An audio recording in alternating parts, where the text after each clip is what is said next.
Welcome to Air Academy Associates series on using SPC XL. This video clip is part 3 of a 4-part series on control charts. In this video, we will address the topic of the P chart.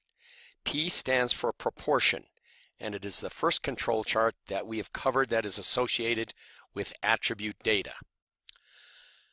Looking once again at the control chart wizard flow diagram in SPC XL, we see that the P chart has to do with defectives. That means that each item being examined is classified as either defective or not defective. It is a binary result, and the P chart is really based on the binomial distribution. So how do we define a proportion more specifically, and how do we put the raw data into SPC XL? We'll answer those questions now. First of all, what is a proportion? Very simply put, a proportion is a fraction, and a fraction has a numerator and a denominator. The denominator is the sample size, or the total number of items being looked at for the particular time interval of interest, and the sample size can change from one interval to the next interval. The numerator is the number of items in the sample that are determined to be defective, or the category of interest.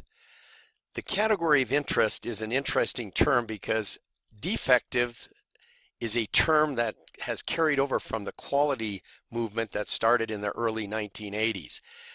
So I don't want you to think that the numerator is always a defective. Probably a better descriptor of the numerator is it's the number of items in the sample that belong to the category of interest. The numerator will never be larger than the denominator.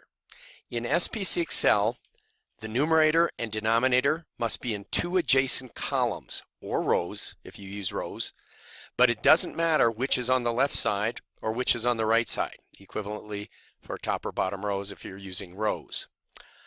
The proportion will always be a number between 0 and 1 inclusive. Just a final reminder that a lot of people use percentages, but I want to remind you that a percentage is a proportion multiplied by 100. For example, the fraction 4/9 is really 0.4444 and another bunch of 4s after that, but rounded off to the nearest 2 decimal places in percent is 44.44%. As a result, many practitioners treat percentages as continuous data, which they are really not. The P chart should be used in this case. Now, if you're doing a project and somebody gives you percentage data, a column of percentages, for example, you should go back and ask for the numerators and denominators. If the people giving you the percentages cannot give you the numerators and denominators, it's unfortunate because some good data has been just thrown away. So let's give you an example of a P chart scenario. Let's say in a medical center, patient satisfaction scores are tracked on a monthly basis. The number of highly satisfied responses, along with the total number of responses received each month for the past 19 months, is given in this table right here.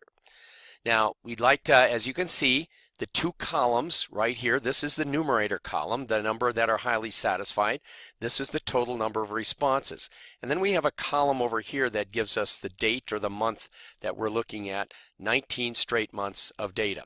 So we want to take a look at the control chart for this data, and the P chart is the one that we will use. Is this a stable process? Are there particular months that stand out and appear to be different? Are there increasing or decreasing trends? Are there any shifts? That's what the software will do for us. It will show us all of that. So let's go to the software now and we are now in Microsoft Excel, and you can see the data that I just showed you, and I'm going to highlight this data, and we're going to take a look if there are any trends, shifts, or outliers in this data by using a P chart. And all we have to do is highlight the data. Now, the column which has the dates in it does not have to be adjacent to the two columns which must be adjacent. The numerators are here, the denominators are on the right-hand column. This column does not have to be adjacent, but if it is, and you highlight it all together, the software will automatically assume that this first column is the labels for the x-axis. So let's go to sigma zone. We're back into control charts. We've already looked at x bar r and an individual moving chart range charts. This time we want a P chart. So we click on the P chart. Since we've highlighted our data, and you can see the raw data is AE3 through AF21. It automatically assumed this is your data, and this guy right here is your x-axis set of labels. So we're going to go to next. Now here you have a user interface where you can display the zones in the control chart, you can create a histogram, and then you can perform CPK analysis.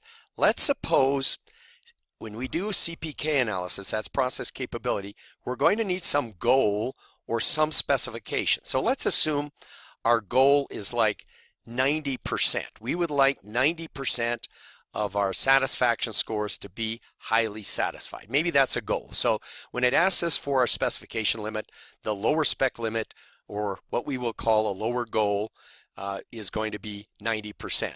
So let's go ahead and let's finish this.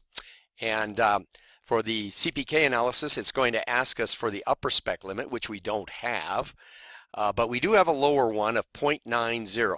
So 90% is 0.90.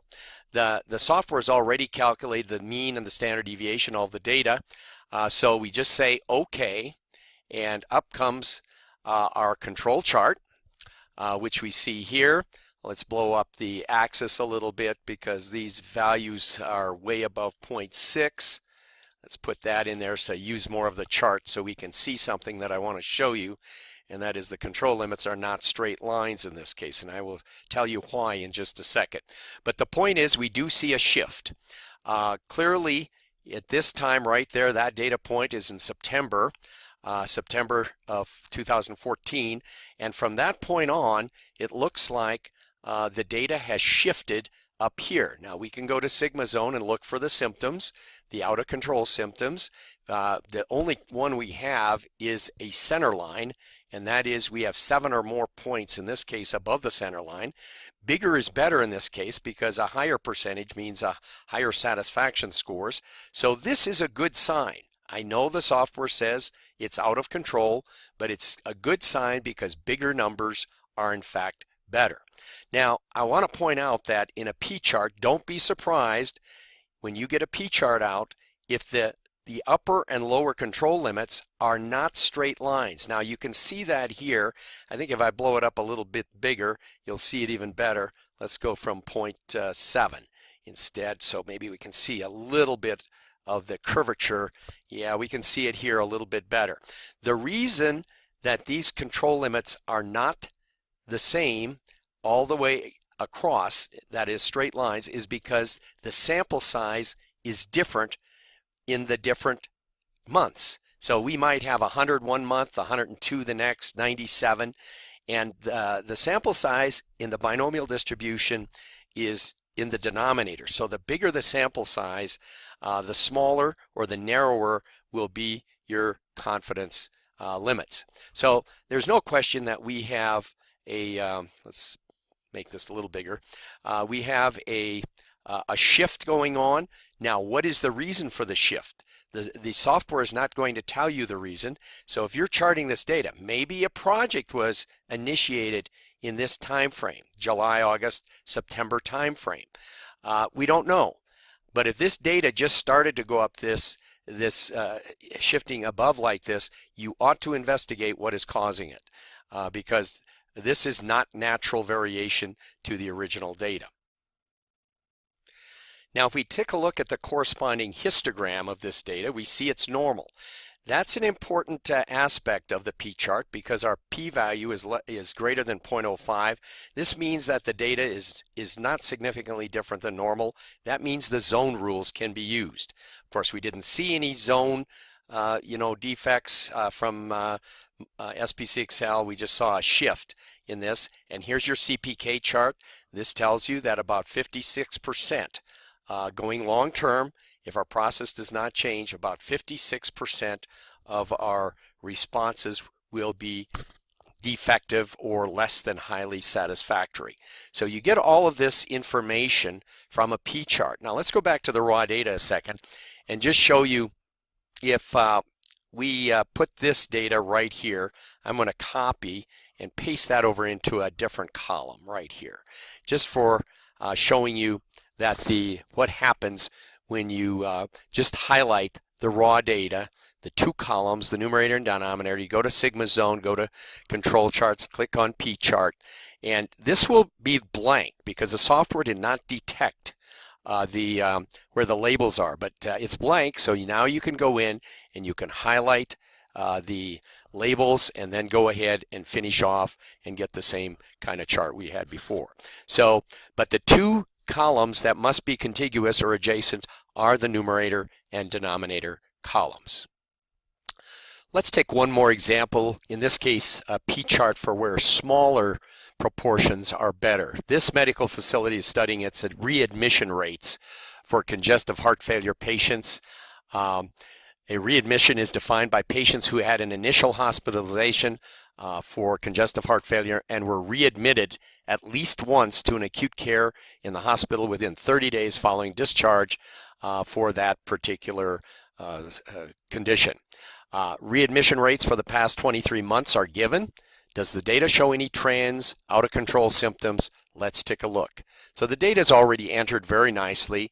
The two columns, numerator and denominator, are number of readmitted compared to the total number of patients that were looked at in March and April and so forth. And we have a total of 23 months. We highlight the data. We go to Sigma Zone, come down here to Control Charts, and this time pick the P chart.